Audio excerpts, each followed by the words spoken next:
ফাতেমা কেমন সংসার করতেন, আমাদের ঘরে ফাতেমা গুলো কেমন সংসার করে একটু মনোযোগ সহকারে শুনলে আশা করি ভালো লাগবে। এই মনে এত কথা হচ্ছে কেন, এত কথা হচ্ছে কেন, এত কথা বলবে না, ঠিক আছে? সবাই চুপচাপ মেরে বসে থাকো। আমি যখন হাত দেখাবো শুধু সুবহানাল্লাহ বলবে। আসুন, প্রিয় কবি কি লিখছে মনোযোগ সহকারে শুনে দেখো।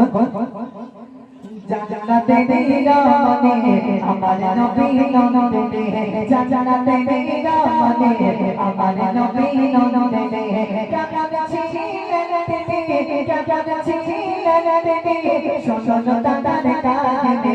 জানাতে দিলা মানে আমার নবী নন্দে, জানাতে দিলা মানে আমার নবী নন্দে, কাকা ছিলেন তিনি, কাকা ছিলেন তিনি, শোনো দাদার কাহিনী।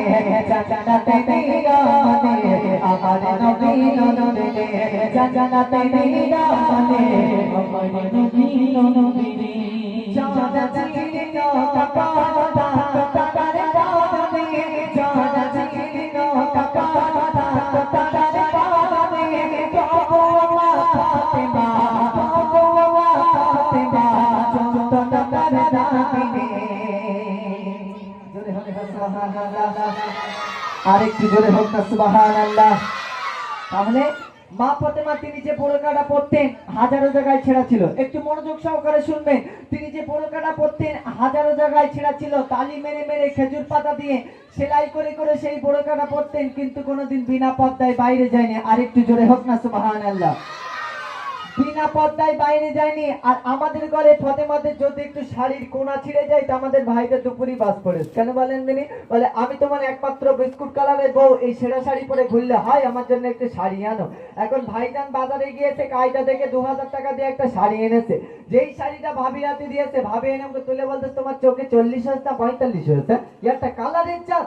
অমুকের মেয়ে সকিনা পরস্কিরাম ঝিকমিক ঝিকমিক করতেছে, লুঙ্গি পেনা দেখাচ্ছে, তোমার বড় চোখ কবে যাবে? বুঝতে পারেননি? স্বামীর দেওয়া জিনিস এদের পছন্দ হয় না, তাহলে এরা জান্নাতে যাবে।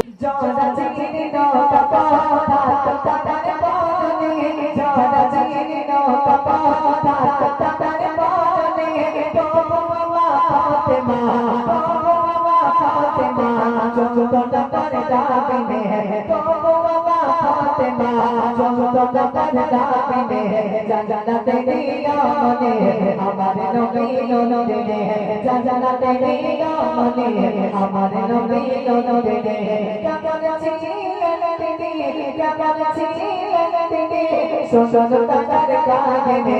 জানাতে দিলা মানে আমার নবী নন্দে, জানাতে দিলা মানে